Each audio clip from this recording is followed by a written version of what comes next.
So we're recording this as we're about halfway through the last two matchups of today. We're 2 days in CONCACAF U17's men's qualifiers. Again, if you're not familiar, top your group, you're going to Qatar.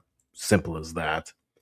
And like some of the things that we've learned are not really too surprising at this level, right? You look at that Group A, Mexico 10-0 over St. Martin's. You're just like, okay, yeah, that's not really a surprise. But I think I'm more surprised in terms of just I thought Trinidad would be the team that would maybe push them in this cycle. And that's something that's interesting, right? When you look at how most teams are looking at this, it feels as if they're just saying, hey, if it's every year, we're going to take this specific birth year. If there's any exceptional players, we'll look at them. But for the most part, taking the birth year. So right now, this is a lot of 09s, a lot of 2009s, which is a weird in the year for me because I feel old now.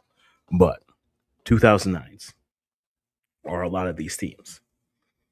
And I didn't have Trinidad falling to Barbados in match day one.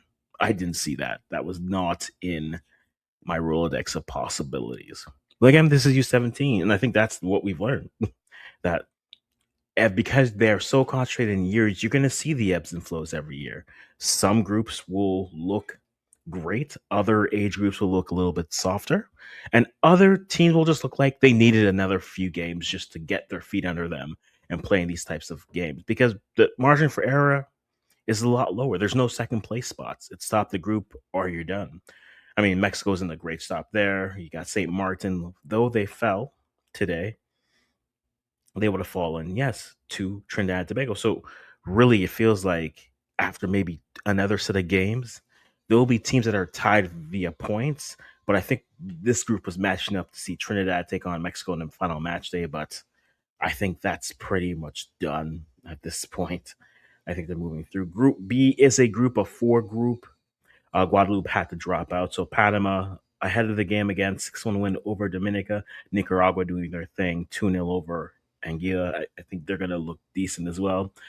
I see getting a 5-1 win over Grenada earlier today. And as we're recording, still 0-0 between Guatemala and Antigua and Barbuda, but Guatemala have looked the better of the two sides.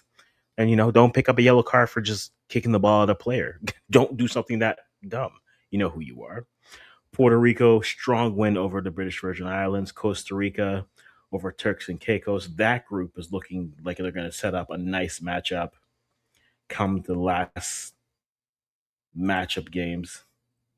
I think that'll be very interesting in terms of what will come from there.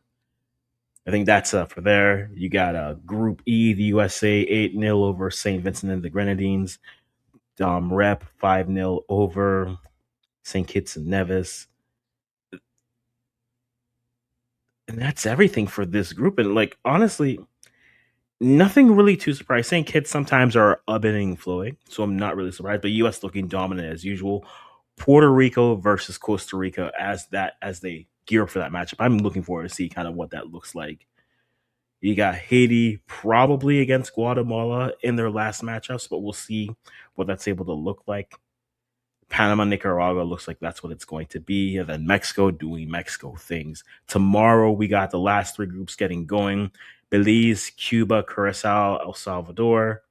Canada playing Cayman, and then Aruba playing Jamaica. And then Bermuda, Guyana, Honduras, and Suriname going. Those are the last few games. And we'll see what that looks like. We will be live for Canada versus the Cayman Islands on this channel. So if you haven't got already, make sure you hop over there, see what we're doing, and follow us for that. But nothing really crazy, but nothing too surprised that Barbados beating, Trinidad and Tobago wasn't there. But I mean, ultimately, that's what we have for there. We move on tomorrow here again, Canada, Jamaica, Canada, Cayman Islands, and Jamaica, Aruba. Then we get to the 6th as well. We got Curacao, Cuba, Bermuda, Guyana, El Salvador, Belize, Honduras, Suriname. That may be a fun game to keep an eye on. And then also, then you get to the next day, Turks and Caicos, Puerto Rico, St. Vincent versus Dom Rep, Barbados versus St. Martins, and Costa Rica versus British Virgin Islands. No Dominica versus Guadeloupe because Guadeloupe did withdraw. That's what we have going. But then specifically, if we go to the schedule, let's just show the schedule as it is, right? There we are on the Friday schedule, the Saturday schedule. Most teams are playing Saturday, other than there being the gap in the time of play. Most teams are playing Saturday, then Sunday, and then Monday. After the weekend, we get it really spread out where we really do just have two ish groups, 2 to 3 groups playing every day to wrap up the groups, right? First group, second, no, really Tuesday is when groups start to wrap up. Tuesday, Wednesday, and then Thursday, and that's where we're at.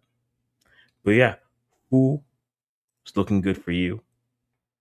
Right, as we sit here, Nicaragua's got now 2 goal lead on them, and then Guatemala got a goal in the second half as well. So this group is looking like it's going to start to fare out a little bit better. So if these results hold, guys, we're going to have Guatemala up and then Nicaragua on 2 as well.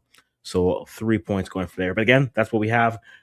Group F, G, and H get going tomorrow. Who's looking good to you? Who is surprising? Let me know. This is short. I'm going to stop talking right here.